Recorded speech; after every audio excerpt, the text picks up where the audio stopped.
This is the realest show out. You did the opposite of what I think most people do. Sometimes it can be kind of scary to just put yourself out there. That's real. That's raw. That's exactly what we're looking for. We look forward to connecting with you guys on all of our social media platforms. The way to support us is to like and comment on all your favorite episodes. And please don't forget to subscribe and turn on your notifications for the next Gut Check Uncut. All right, what's up, guys? It's Todd Special here with Gut Check. I got B-Biscuit in the house. Hello. Man, today I am super excited about this guest. I mean, this guy is powerful. When I mean powerful, I think on every platform. Every single platform. He looks as powerful as He's almost as big as you, Brandon. I know that. He's almost as big as you. I didn't wear my wife beater today just in case I was going to get embarrassed.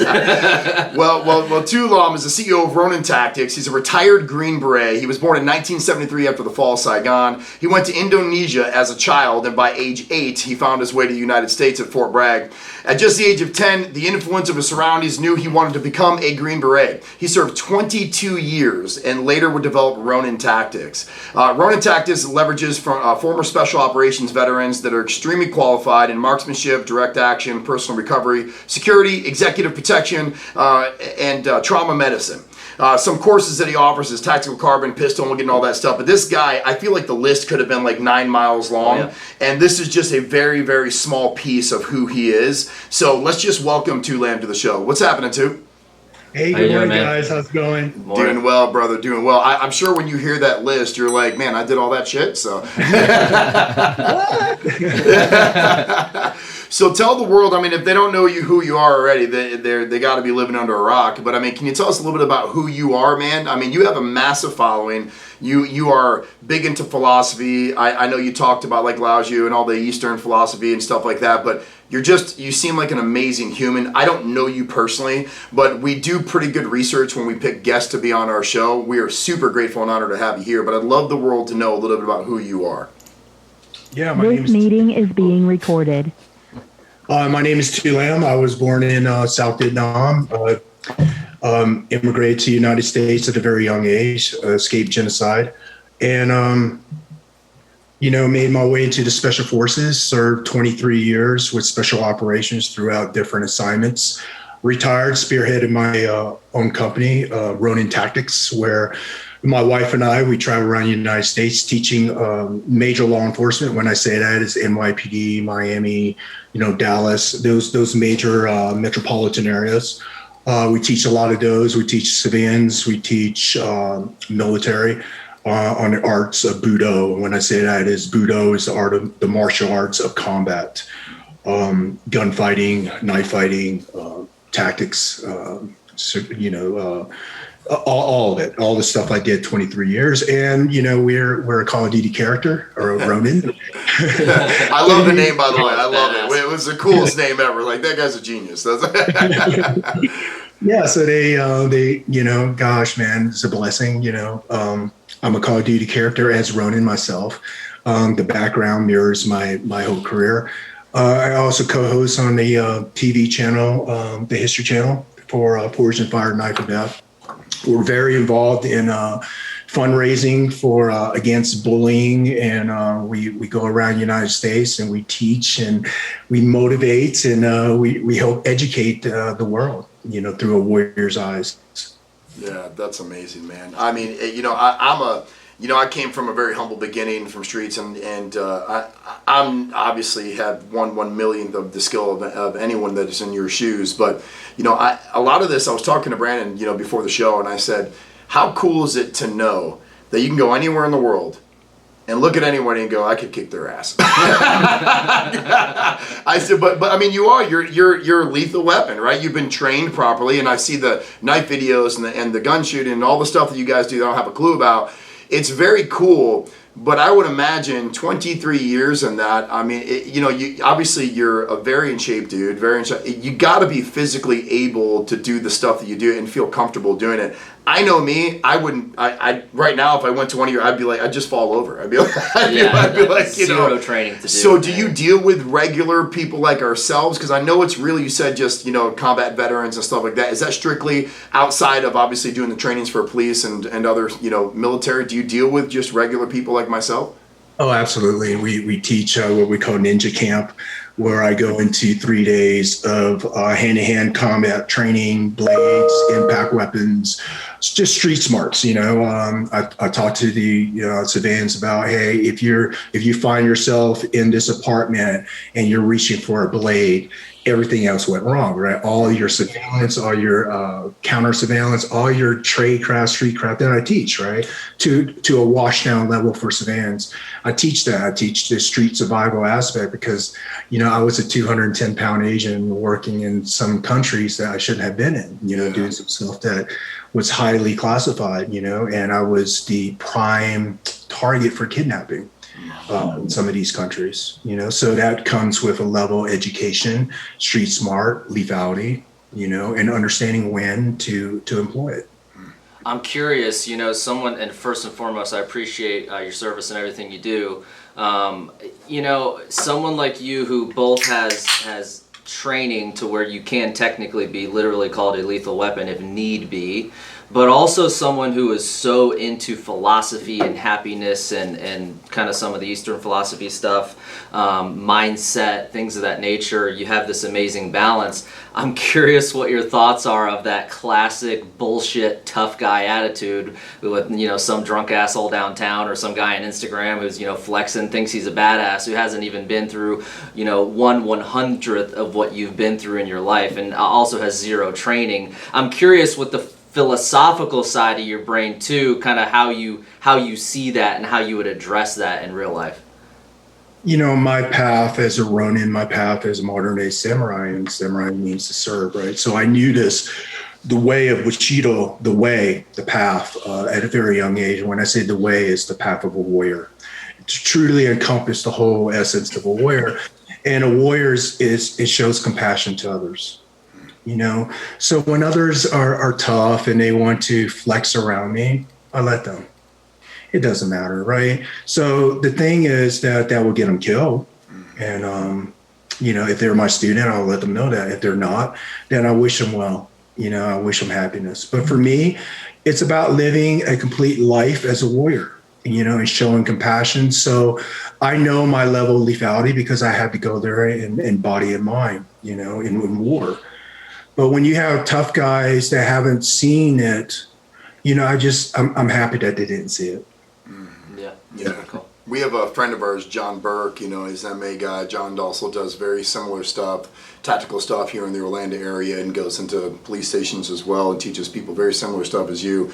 And we had the luxury of actually going into kind of his world for a couple days, and it's crazy. John had said, and I want your opinion on this, he said, man, I can literally see the way someone's standing if they know how to fight or not. He's like, there's a lot of tough guys in the world. He's just like, but for a guy like John, who's, trained with, Horace Gracie and all these guys in the Mayfield, he's an amazing dude. But he talks about it and he goes, I don't ever engage. He goes, because, now if they're threatening me, now of course I'm going to engage. He goes, but he said what you said. I just let him do it, and hopefully it just, it just de-arms itself and everybody walks away, because words don't mean anything to me, because he also has that level of peace.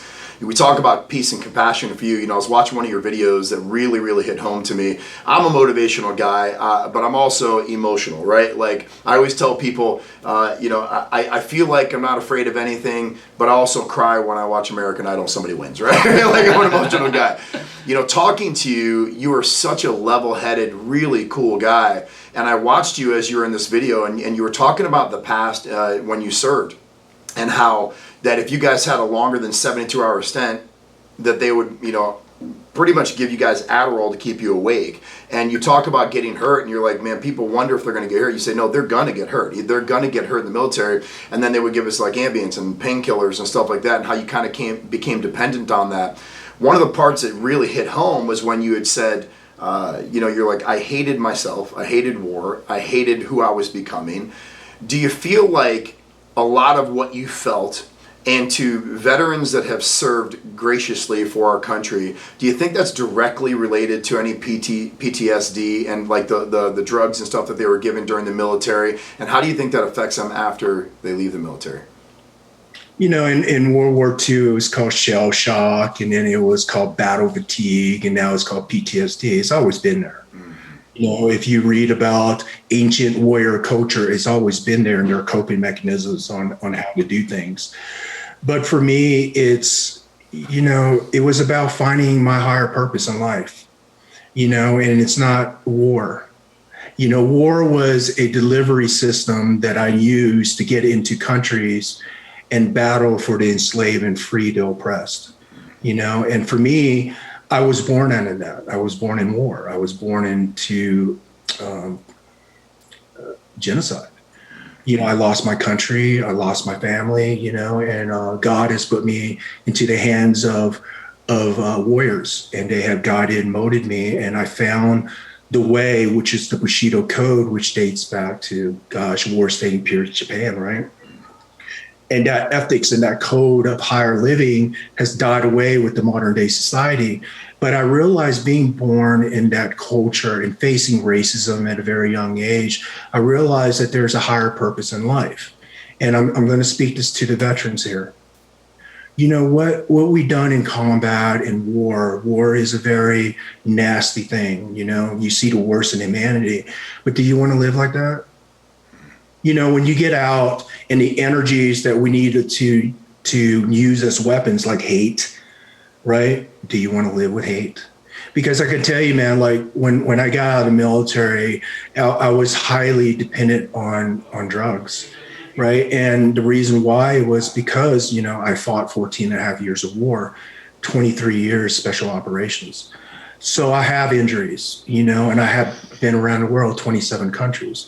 And what I realized is that the practice that the military was using, and that's that I can multiply that by how America medical system is, man, we're so into the Western practice of things, as in, man, if I'm depressed, you're gonna give me antidepressant. If I'm hurt, if my shoulder's hurt, you're going to give me some painkillers. You're going to give me some Adderall to stay awake. You're going to give me some, Ambien to go to sleep. Right. So when I was fighting these wars, we had to do a reconnaissance mission that, sometimes you're up 72 hours. And that's no lie. You're up 72 hours. You're pissing in Gatorade bottles. You don't exist there. Sometimes we dig into the ground and we live underneath the ground in spider holes to pull intelligence and reconnaissance. So you're not sleeping, right?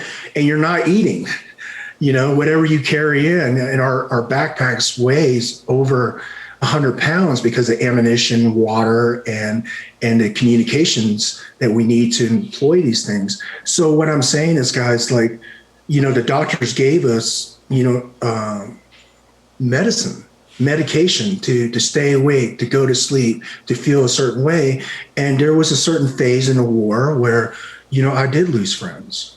I have carried some of my dead teammates off the battlefield. So all those things, kind of started affecting me.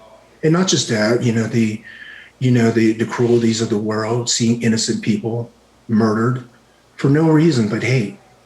So all those things started catching up to me, and I started realizing that, man, I can make this pain go away by taking this.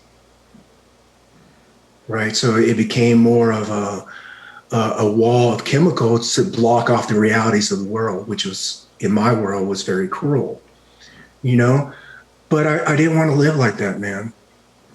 Yeah. The teachings of samurais, the teachings of Bushidos, everything is driven from within. You look nowhere else. And in today's Western society, we look for the answers everywhere else. Like if I can become richer, if I can become more famous, if this person loves me more, if my father cares about me more, if I have acceptance from this group, if I get promoted, whatever. See, we're looking for the answers everywhere else. So was there like a moment or a point where you were able to, transition from, relying on drugs or whatever you were doing to deal with those and cope with those insane things to deal with, to where you were able to kind of transition into more of your mindset currently? Was there like one massive moment? What was it, a slow phase? How was that for you? I would say it's a slow phase from being on the teams operationally. I think I served 2 years being depressed and, just not on my A game. I was still going through the motions. I was going through, fighting counter-poaching campaigns in Africa. I protected our former president in South Africa. We were still in the mix, but I wasn't there in mind, and I was really dependent on these drugs. But there was a moment, and I'll give you two moments. There was a moment I was in Cameroon, Africa, and I was drinking chai tea outside my tent, and we were about to do a combat patrol that day with the Cameroon commandos. And the Chad rebels would go in and kill all these wildlife, and we were there to stop them. And I don't know, man, I was drinking chai tea, and I just got out of Libya. And, and back-to-back operations, so Libya was like my last operation, and I was in Cameroon, and I was drinking this chai tea, and the sun was coming up. You ever been present, man? You ever been there in the moment where your mind is not thinking about anything? You're just there.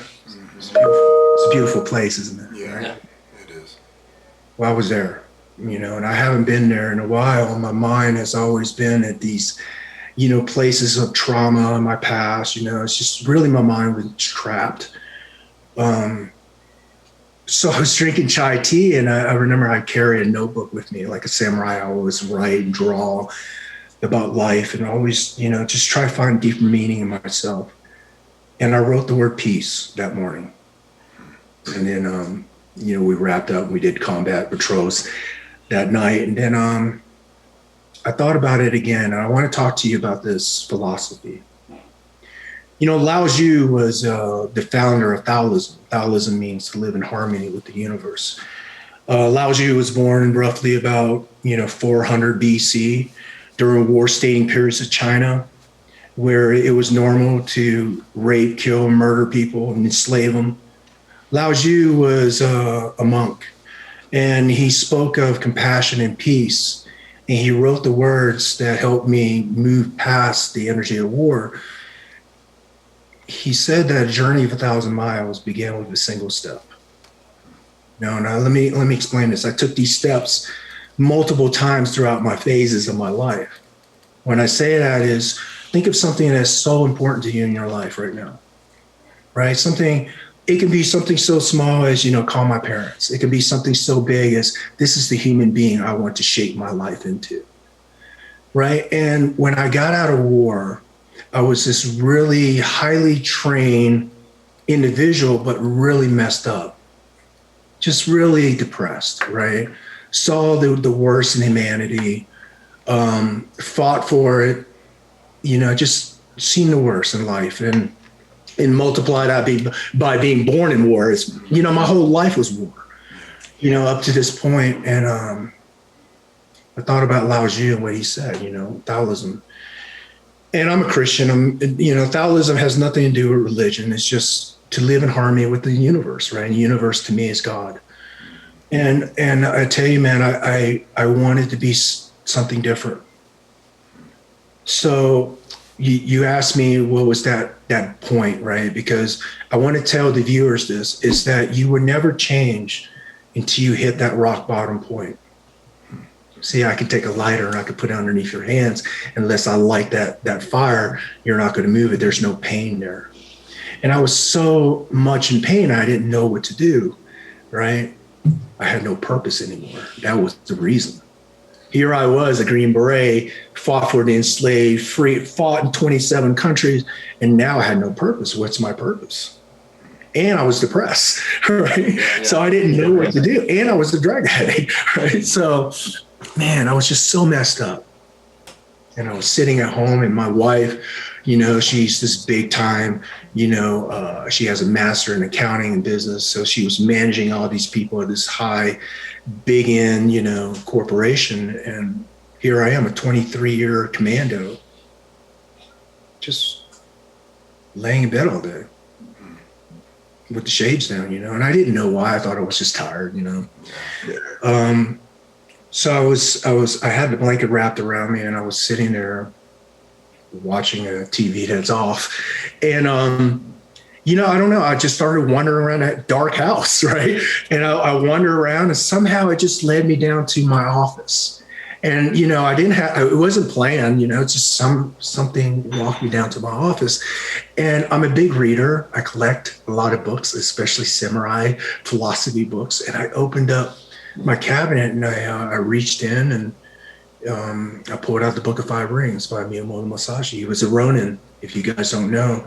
And he wrote the Book of Five Rings in a Buddhist cave after he meditated for 3 years. This Ronin was born in the late 1500s. He was a warrior, a philosopher, a gardener, you know, a teacher, everything that I wanted to be as this human being, this higher purpose, you know. And I read the passage and it said that everything comes from within, everything exists. Don't look at anything at anywhere else. All your love and your compassion exists only within.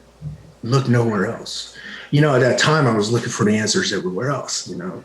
I was looking for the answers in medication. I was looking at the answers in my wife, my ex-teammates, my dad. And, you know, and at that point, I remember there was an energy of hate in me, fire, disappointment. So I dumped all the medication down and I quit cold turkey and I suffered and I spiraled out of control my whole life, you know, because I didn't have that chemical dependent wall. So I felt the weight of the world. I heard the screams. I heard it all. You know, it came back and revisited me, I guess you could say.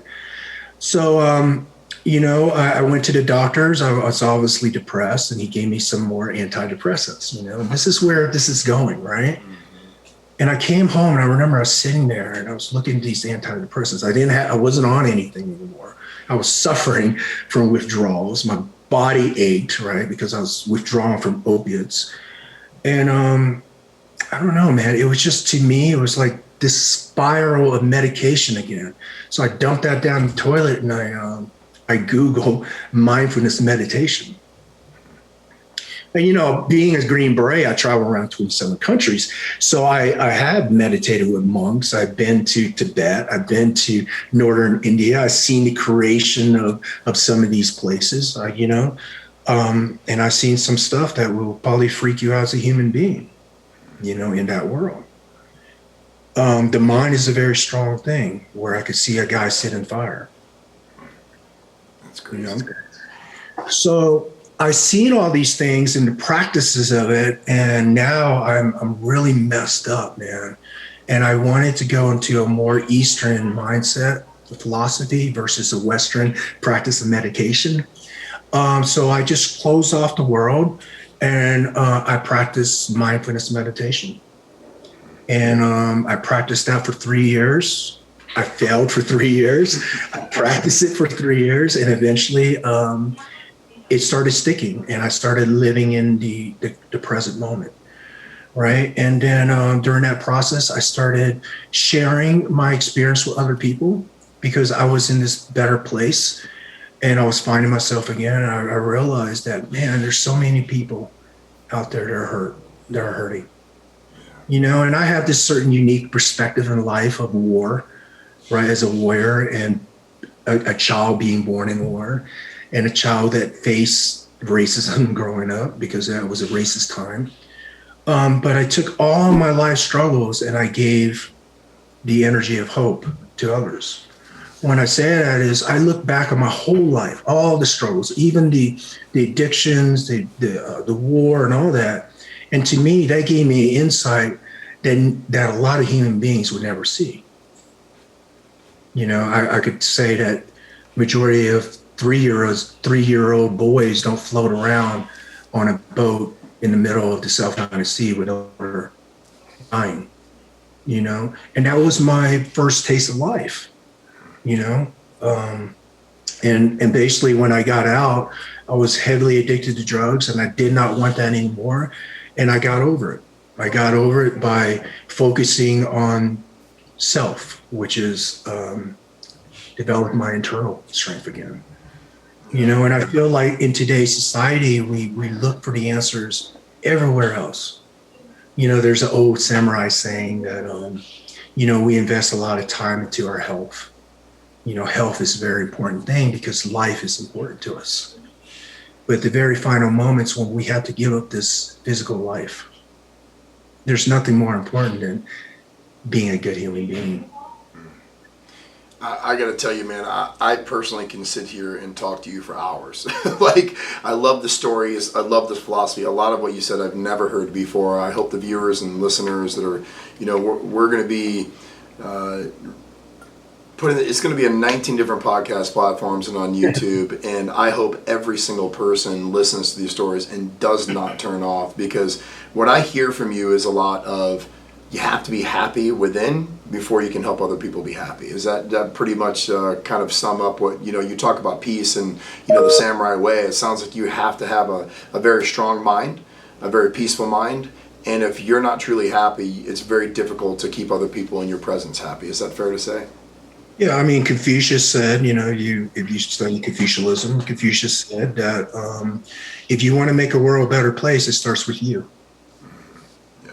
Right? And then that goes into your family and your kids and then your neighbors, and then it multiplies into what is the world, right? So for me, I saw the worst in humanity. I saw the worst. And, being a Green Beret, we're trained in warfare. We're trained in guerrilla warfare tactics. We are professional soldiers. And what I realized was that I utilized these skills to free the enslaved, to free the oppressed. Right. That was my calling, I feel like, in this world. But in this evolution of my life, I'm not going to go and fight like I was in my 20s. Right. But how can I fight to help better the world? Now is education. Right. So remember when I talked about the way, the path, Bushido is the way of the warrior. It's broken down. Right. Bushido. Well, Bushido, Bu means to stop evil, to intercept the spirit. She is the chosen one, the one that's strong enough to walk this path. And the Do, which is the evolution that what I'm in, is to take your whole life experience and to give back for the betterment of humanity. So Bushido is the way, is the path of a warrior. I mean, it's so cool, man. I mean, it's like we have a lot of people on that tell their stories and who they are. It seems like you've taken your life and dedicated it to education and understanding the samurai way, and obviously Eastern philosophy is very important to you. A lot of people would question, obviously the Western world would question more of I got to have medication, and they're diagnosing kids with ADD. In my opinion, I feel like we've always had it, and they're just drugging these kids up. I kind of agree with you. I don't like taking anything ever, never have. Tylenol max, right? So, but I think that is the way the world is going. They're just medicating people, and it's a big business too, right? The companies make a ton of money off medication, and it's sad because they're not doing anything good health-wise for the people and mentally. We talked to a psychotherapist the other day. We talked to, a life coach about narcissism and all sorts of stuff, and they both say you can fix it on your own. You just have to believe in yourself and educate yourself on how to do it. It doesn't always take medication. So I love that mindset. I mean that's kind of what Terry Cole was talking about, right? Yes, exactly. I mean, I shouldn't say it's easier, but it's a simpler fix to go grab a pill or go grab this, and that'll fix it, and that's it, without really looking inward. It's a little bit more complex and scary to look inward and fix that first and trust that that's going to work when everyone else around you is popping pills or doing whatever the hell they're doing. But it's pretty cool because, with someone like you and all the things that you've been through, if you can go from where you were and get to a place of where you are now, based on kind of looking inward first, I mean, it definitely gives hope and inspiration to people who have even dealt with less, but it's serious for themselves, to get into a same place of peace and mindfulness that you are too. So yeah, you can see your temperament, right? Like I look at you online, and I think a lot of people that don't have the luxury of, we're lucky we get to talk to you face to face. So, but I think if they see you online, they see this badass. He's running around and shooting people, and his people. I saw a couple of people are coming at you, and you're taking people out, and so I'm like, I don't want this guy's arms around my neck, but to see it, there's that misconception. And I think that if people really dig into who Tu is, that me watching 90% of your videos, which took a long time, was worth every second, man. And I truly mean that. I don't blow smoke up anybody's ass, but I got to tell you, your stuff is powerful. And it's not because, you know, you could beat Brandon and I up in the same time in 4 seconds. It's because you're just a great human, and how you speak and your temperament. I think a lot of people would say 23 years, special ops, Green Beret, the guy's, you know, he's a warrior in every way. I think the last thing they think about when they see you training in your tactical is the warrior of the mind, right? I think that's the last thing people see. So I want people to know that the way you speak, you're very soft-spoken, and I'm not sure if this is an everyday thing for you. I know you seem very real, and there's nothing that you would change for anyone, I'm sure. But you're very soft-spoken, and when you speak with intention.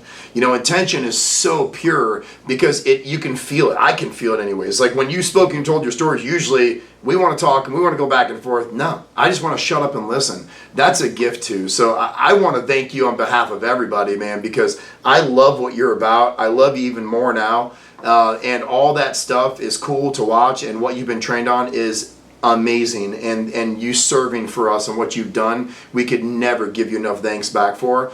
But I love what you stand for, and I love, more importantly, how you're not trying to make people just, you know, soldiers that can, you know, kill people and you know, be better at guns and knives, etc.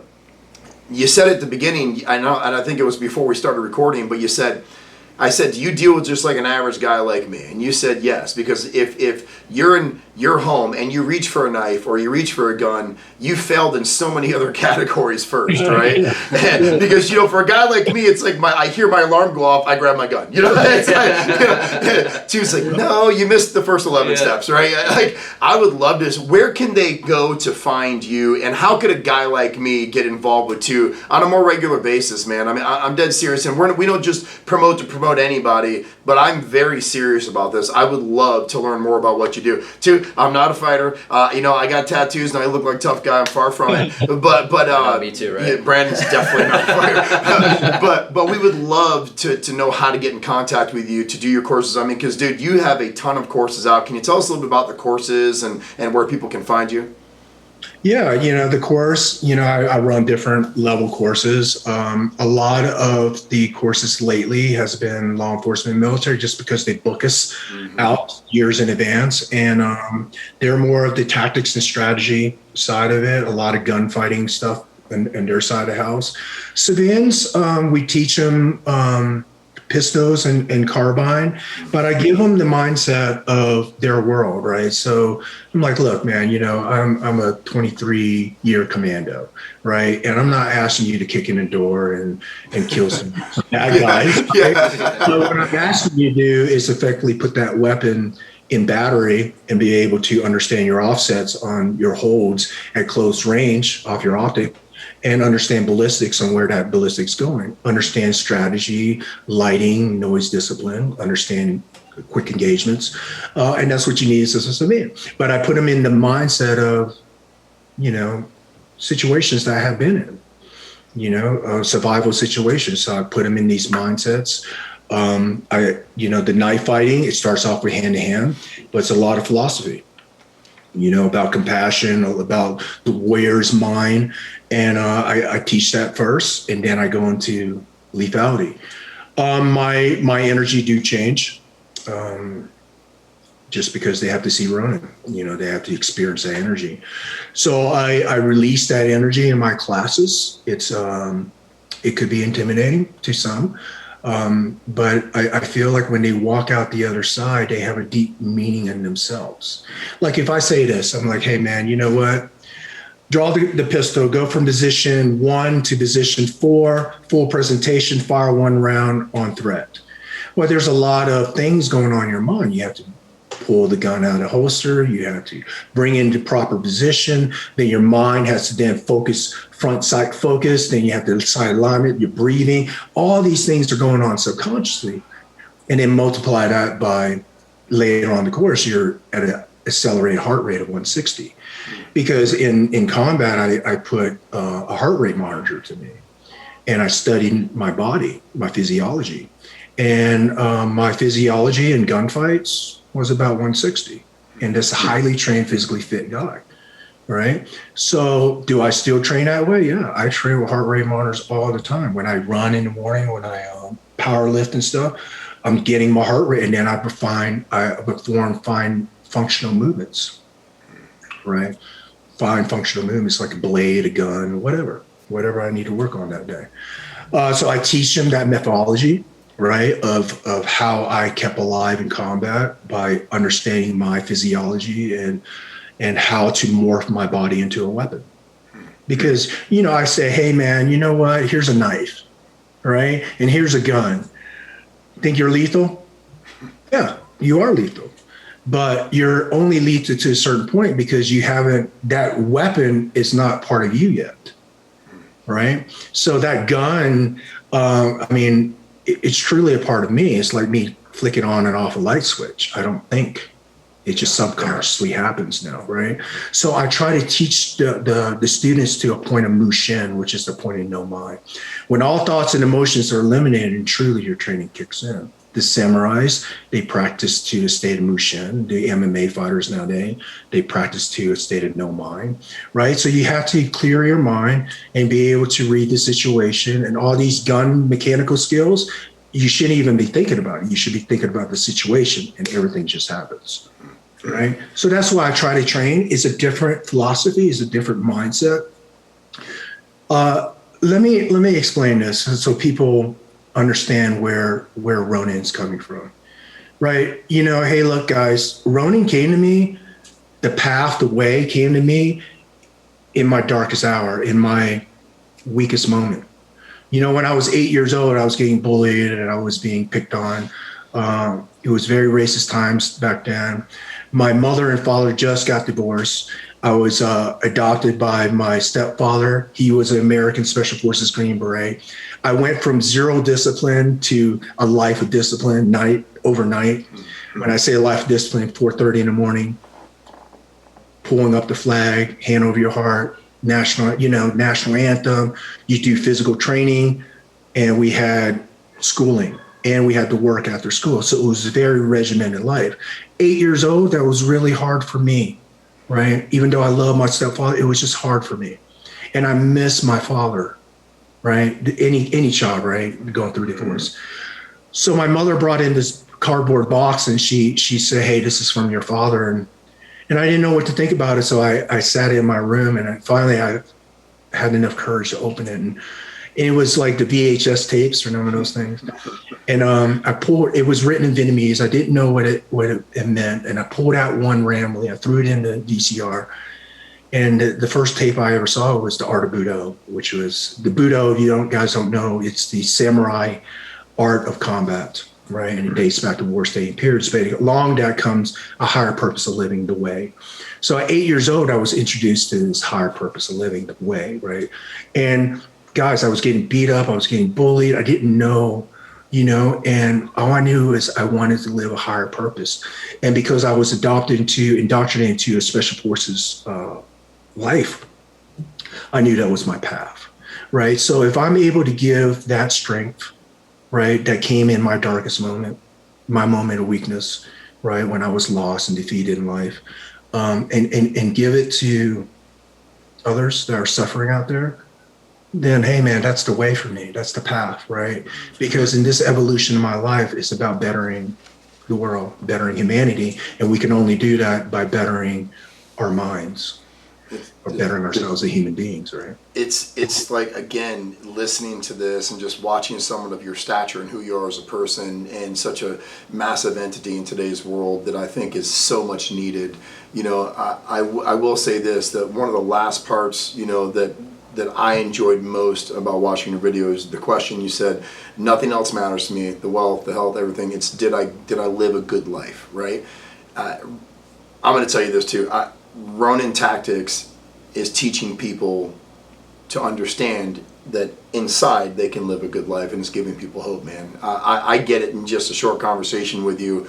I know where people can follow you, which we'll say towards the end, but I want to thank you for this, man, because this is such a different show than we've ever done. Yeah. And I'm so grateful for your words and very respectful of your position, how you grew up. I know that, dealing with racism at a young age could not have been easy, and the parents' divorce. And, it also brought me to thinking, though, with your stepfather, that, it's pretty cool to see that, you are a direct reflection of how you were brought up, right? I mean, let's be honest. He was in Special Forces, you're in Special Forces, you knew that was your path.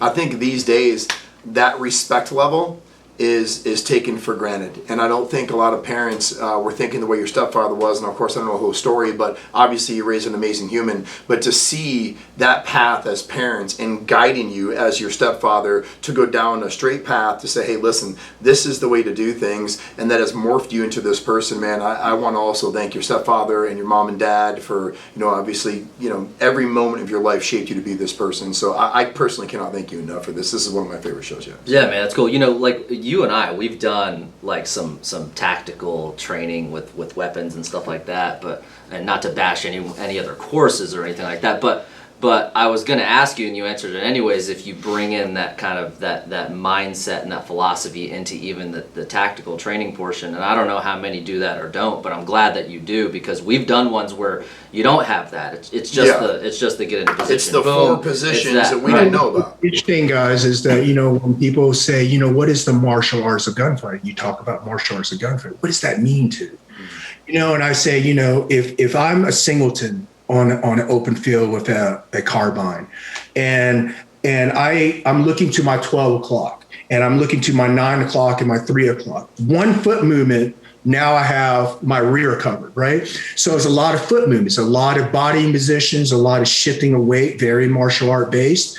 And when people say, okay, martial arts is the execution of A to B. Execution of A to B, minimal effort. Effortless, right? So if I could teach you how to effortlessly draw your weapon and then put rounds on threat effectively, effortlessly, then that's a martial art, because now your body and mind's connected as a single unit to a gun, right? So the martial arts the same way. If I move my hands, if I kick my legs a certain way, my mind and body is connected. If I throw a weapon in my hands, my mind and body is connected to the flow of that movement, that weapon, right? So when I teach that, it's more about just a gun. What is effortless to you? Effortless to me is if I'm standing there talking to you, I just pull my gun up to my eye line, nothing shifts, my shoulders don't dip. I don't go into some tactical bullshit stance, right? Because mobility, I need mobility. I need to explode left, right. I need to move, drop levels. And if I get into too much of what I perceive as a tactical stance, which I'm sure you guys seen before, right? Now you're slow mobility, you're slow movement, and it takes effort. So if I strain muscles in my shoulders, my neckline, now I have to exercise other stabilizing muscles to deconflict with that to stabilize my gun. If everything is effortless, I'm not straining my body to do anything. It's just the way it is. And so people are like, why? How did you become a martial artist?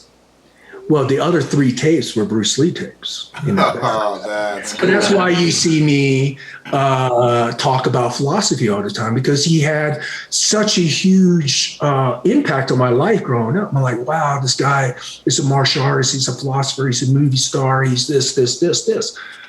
I just picked a warrior's path, right? I just picked a warrior's path, but I believe in the same thing. The world is your teacher. Absorb what is useful, disregard what isn't. And I teach that to law enforcement. I teach that to civilians and all that. You don't need to make explosives with blow a door and kicking a door to kill people, right? But you're going to need to understand that if somebody breaks in your house, what are you going to do? What is your primary weapon? What is your safe zone? What is your funnels? Where can you funnel that person in? What is the, you know what I mean? So you have to understand all natural lighting versus artificial lighting in your house. Can you move through the dark? What is your control space, your cover in that area? So I teach all that. I teach angles in the house, right? Because if you can't see me, you can't hit me, but I can see you. Because I understand angles. I understand angles in a house, right? So for me, it was a warrior's path. I didn't go a martial arts path. I went a warrior's path, but I went a warrior's path with a very martial art mindset, because I've been a martial artist since I was 8, and I fought, in combat, but I also fought in cage matches when I was younger too. So I was really, I was really in that world, man, and fought, when we were in Green Berets, you got to fight rebels.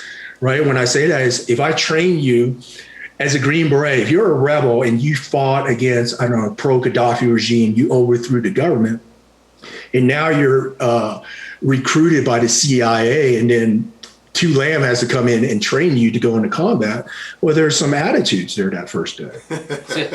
Yeah.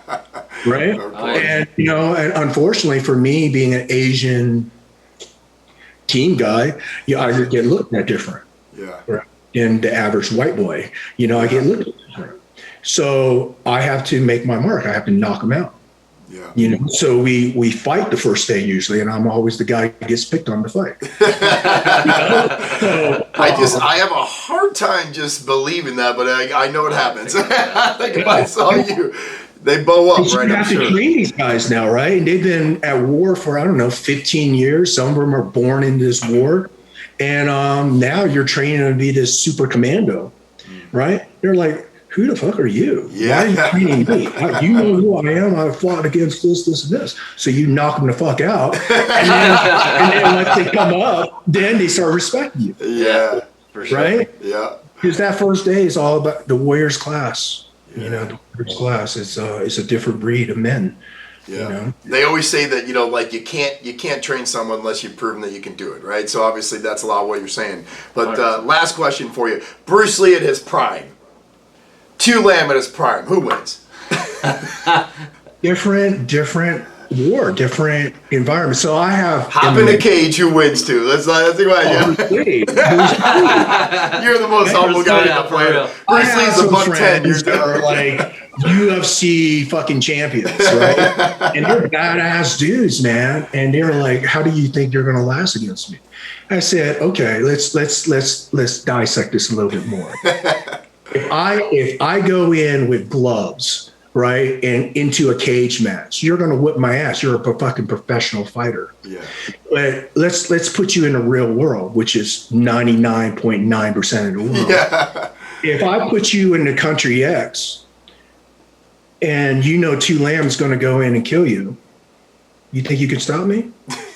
Zero chance. Yeah. Yeah. Different. And that's what I tell them, man. I don't mean to sound like that. I just said that I hunted down some of the world's most wanted men. Yeah. So I was a part of that. Yeah. So I know how to hunt down people, and I know and that was my cage match, right? If you think about my cage match involves guns, knives, and street craft, tactics, strategy, just the same like an MMA fighter. His world is more confined into a referee in a cage match. Somebody's going to stop the fight. Mm-hmm. In a gunfight, nobody's going to stop the fight. There's no do-overs. Yeah, that's crazy. Yeah.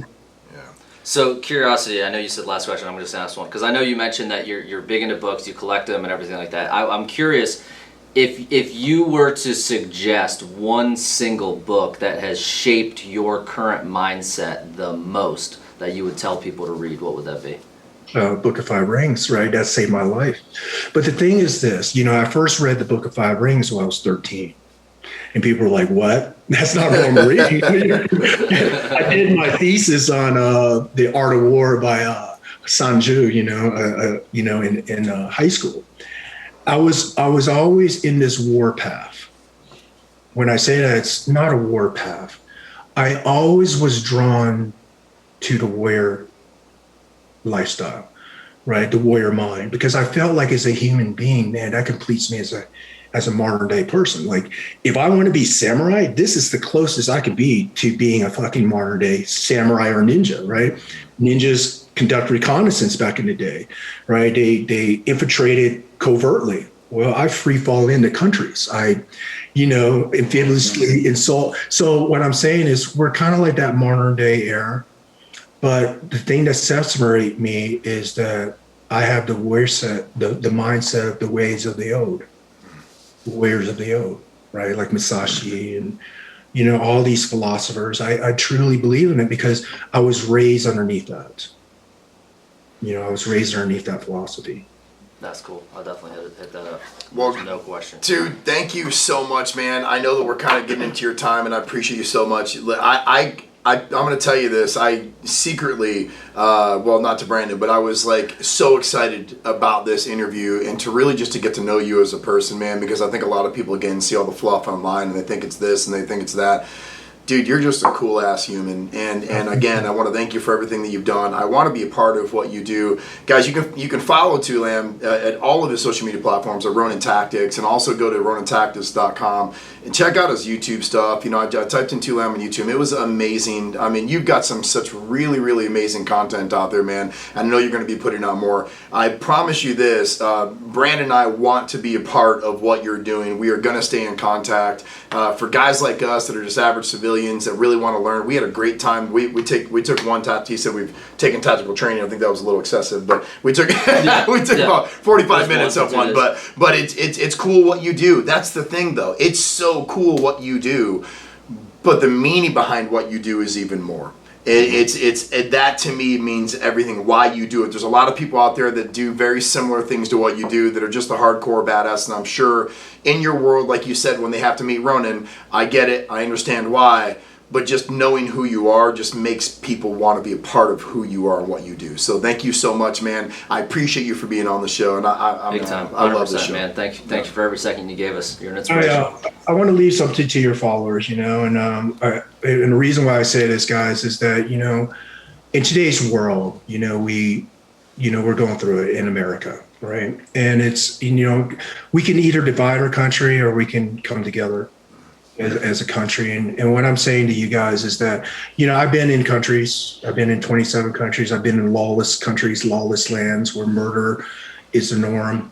And I tell you, we live in the greatest country, right? We live in the greatest country, and no matter what our country's going through, we need to band together as Americans, and we need to help each other out, you know?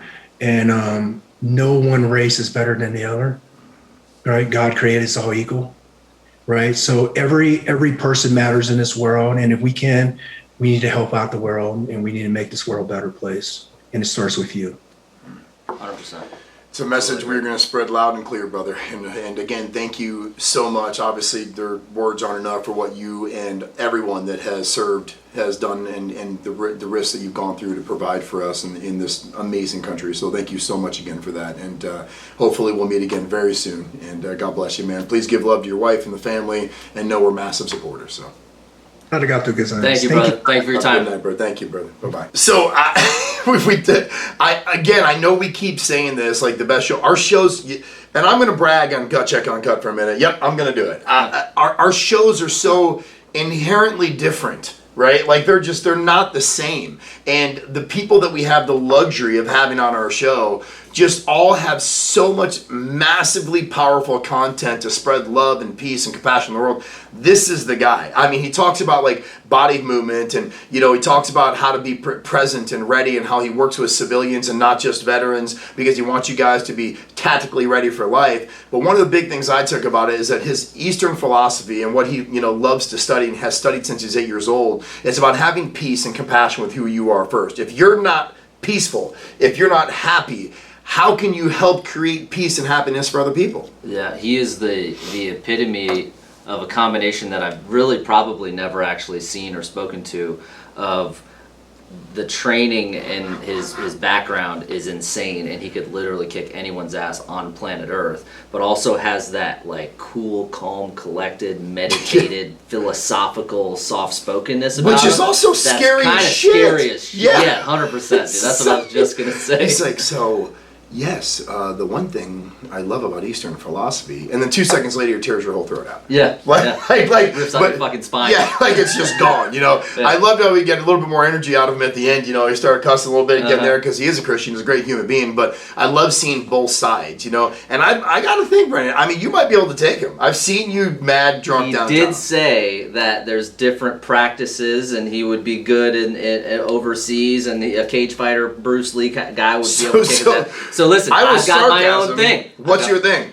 Where would Tu Lam and Ronin not be able to kick your ass? I haven't read the Book of Five Rings yet. But where would they be able to kick your ass right now? Don't make excuses. You said there's certain things and areas of expertise. The golf course. Golf course. I'll drive his ass all fucking day. God, I hope Tu Lam plays golf. How badass do I sound there? If you play golf, we are going to fly out to you. And Brandon, I hope you kick his fucking ass. God, That's it. That's great.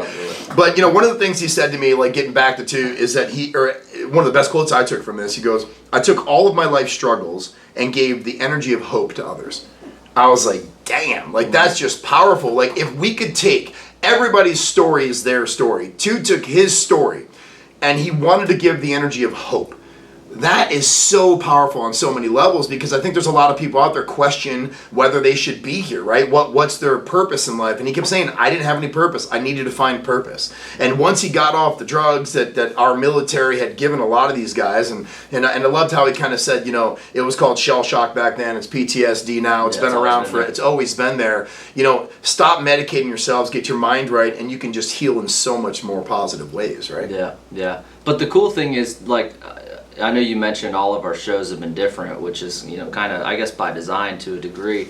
But a lot of the topics that we talk about, whether you're in psychotherapy or a comedian or a fucking samurai ninja guy or we had a samurai. Yeah. We had a samurai. Who can say they had a samurai? It's applicable, though. It can be applicable to your own life in whatever facet you really want to look at, from business to personal and everything. So it is. It's like you take all the Gut Check Uncut's episodes, you take the best pieces of all of them, you've created the perfect human being.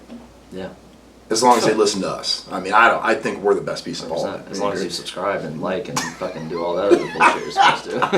If you don't comment, we're barring you from ever listening. I'm going to get Ronin's ass on you. Yeah, that's actually a great idea. If you don't like or comment, and you don't subscribe, and you don't turn on your notifications, we're calling Tu, and he's going to kick your ass. Maybe we can get like a video guy to like have like Tu come up out of the bottom of your screen when you try to exit out of the screen. You know what we're going to do? I guarantee you Tu doesn't have his own GIFs.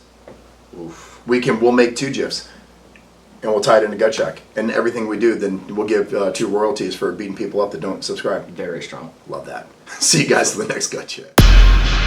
If you love this guest as much as we did, please follow them on all their social media platforms.